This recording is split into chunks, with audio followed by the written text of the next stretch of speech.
सावकारी व्यवसायातही मोठं जाळं निर्माण केलं होतं। सावकारी व्यवसायात काही मोठे राजकारणी अधिकारी वर्गांचाही समावेश। काही मोठ्या भक्तांनी काळा पैसा सावकारीसाठी दिल्याचीही सूत्रांची माहिती। बोंदुखराच्या सांगण्यावरून लोकप्रतिनिधीने बँकेची जागा बदलली। अंधश्रद्धा निर्मूलन समितीचे कृष्णा चांदगुडे यांचा दावा। नाशिक जिल्हा बँक द्वारका परिसरातून सीबीएस परिसरातील स्थलांतरित केली। चौकशी संदर्भात पोलिसांना अंधश्रद्धा निर्मूलन समितीने पत्र दिल्याची माहिती। चाकणकरांना पुढे करून सहकाऱ्यांना वाचवण्याचा सत्ताधाऱ्यांचा प्रयत्न। नेत्यांचे पाप लपवण्यासाठी चाकणकरांचा वापर केला जातोय। भास्कर जाधवांची टीका। सरकारनं चाकणकरांवर कारवाई करून थांबू नये। खरात प्रकरणात असलेल्या सर्वांवर कारवाई करावी, भास्कर जाधवांची मागणी। खरातवर जादूटोणा विरोधी कायद्याअंतर्गत गुन्हा दाखल करून जन्मठेपेची शिक्षा द्या, सिन्नरच्या अंधश्रद्धा निर्मूलन समितीच्या कार्यकर्त्यांची मागणी। देशात इंधनाचा तुटवडा नाही, लॉकडाऊनच्या अफवा पसरवणाऱ्यांवर कारवाई होणार आहे। मुख्यमंत्री फडणवीसांचा इशारा। घरगुती गॅसच्या पुरवठ्यात 75% वाढ। वाढणाऱ्या किमतीचा भार सरकारनं सहन केला, फडणवीसांकडून स्पष्ट।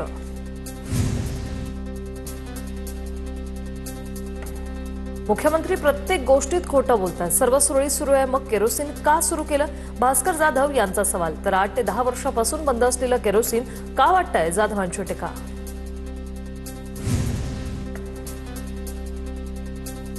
अकोल्यात गॅस सिलेंडर तुटवड्याचा आज पहिला बळी। गॅससाठी रांगेत उभं राहून चक्कर येऊन शंकरराव शिरसाटांचा मृत्यू। वंचितचे अध्यक्ष प्रकाश आंबेडकर यांचा आरोप। मुंबईतील वाशीनाका, चेंबूर, अशोकनगरमध्ये गॅस सिलेंडरसाठी नागरिकांच्या रांगा।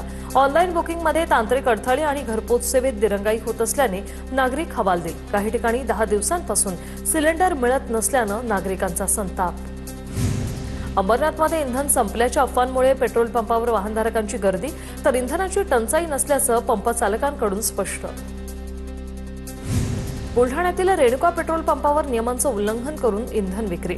पेट्रोल पंप मालकावर फौजदारी गुन्हा दाखल। TV9 मराठीच्या बातमीची पोलिसांकडून दखल।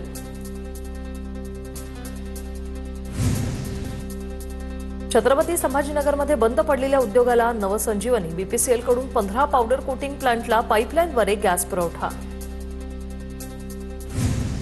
राजकारणात लवकरच मोठा भूकंप होणार। ऑपरेशन टायगर होणार की ऑपरेशन तुतारी, हे योग्य वेळी समजेल, शिवसेनेच्या खासदार ज्योती वाघमारे यांचा दावा। अहिल्यानगर महापालिका सभागृह गोंधळ प्रकरणी नगरसेवक श्रीपाद छिंदम यांची पोलीस अधीक्षकांकडे तक्रार। धमक्या आणि सभागृहातून बाहेर काढण्याचा प्रयत्न झाल्याचा आरोप। नगरसेवक श्रीपाद छिंदम यांच्याकडून पोलीस संरक्षणाची मागणी। मुख्यमंत्री देवेंद्र फडणवीसांच्या हस्ते सर्वोत्तम पोलीस अधीक्षकांचा गौरव। ई-गव्हर्नन्स सुधारणांमधील उत्कृष्ट कामगिरीबद्दल सन्मान। मंत्री चंद्रशेखर बावनकुळेंची अमरावती जिल्हा मध्यवर्ती बँकेला भेट। राज्य सरकारनं शेतकऱ्यांची कर्जमाफी केल्याने बँकेचे अध्यक्ष बच्चू कडू यांच्याकडून मंत्री चंद्रशेखर बावनकुळे यांचा सत्कार। पुण्यातील सावित्रीबाई फुले विद्यापीठातील वसतिगृहात राहणाऱ्या विद्यार्थिनीचा डिलिव्हरी बॉयकडून विनयभंग। डिलिव्हरी पार्सल देण्यासाठी आलेल्या डिलिव्हरी बॉयने विद्यार्थिनी समोरच आक्षेपार्ह हावभाव केले। सागर वाझे या डिलिव्हरी बॉयच्या विरोधात चतुर्शृंगी पोलीस स्टेशनमध्ये गुन्हा दाखल। कोकण आणि पश्चिम महाराष्ट्राला जोडणाऱ्या रेल्वे प्रकल्पाला वेग। कोल्हापूर ते वैभववाडी 108 किलोमीटर रेल्वे लाईन प्रकल्पाचा सविस्तर प्रकल्प अहवाल तयार। पश्चिम महाराष्ट्रातील प्रवाशांना कोकणात जाण्यासाठी आता थेट पर्याय मिळणार। इराण वाटाघाटीसाठी याचना करत आहे। इराणला आधी होमरूल सुरू करावं लागेल, डोनाल्ड ट्रम्प यांचं वक्तव्य। तर इराणची अवस्था अत्यंत वाईट झाली आहे, ट्रम्प यांची प्रतिक्रिया। मोदी ट्रम्प यांच्यात फोन संवादात एलन मस्क यांचा सहभाग असल्याचा दावा। न्यूयॉर्क टाइम्सच्या अहवालात मोठा दावा। एलन मस्कच्या सहभागावर अद्याप अधिकृत स्पष्टता नाही। गणेशोत्सव 2024 साठी महापालिकेकडून मार्गदर्शक सूचना जारी। पीओपी मूर्तीवर निर्बंध कायम। मंडप उभारण्यासाठी परवानगी अनिवार्य। पर्यावरणपूरक मूर्ती आणि सजावटीवर भर देण्याचे पालिकेचे निर्देश। अग्निसुरक्षा, विद्युत सुरक्षेचे नियम काटेकोरपणे पाळण्याचे आदेश। मुंबई लोकलच्या तिन्ही मार्गांवर आज मेगा ब्लॉक। मध्य रेल्वेच्या मुख्य मार्गावर माटुंगा ते मुलुंड दरम्यान, तर पश्चिम रेल्वेवर कांदिवली ते बोरिवली दरम्यान ब्लॉक घेतला जाणार। पश्चिम रेल्वेवरील 300 लोकल रद्द। रेमंडचे माजी अध्यक्ष विजयपत सिंघानिया यांचं वयाच्या 87व्या वर्षी निधन। विजयपत सिंघानिया यांचा पद्मभूषण पुरस्कारांनी सन्मान करण्यात आला होता। निवडणुकीतील गैरप्रकार रोखण्यासाठी सुप्रीम कोर्टात जनहित याचिका दाखल. मतदानातील गैरप्रकार रोखण्यासाठी बायोमेट्रिक प्रणालीची अंमलबजावणी करण्याची मागणी.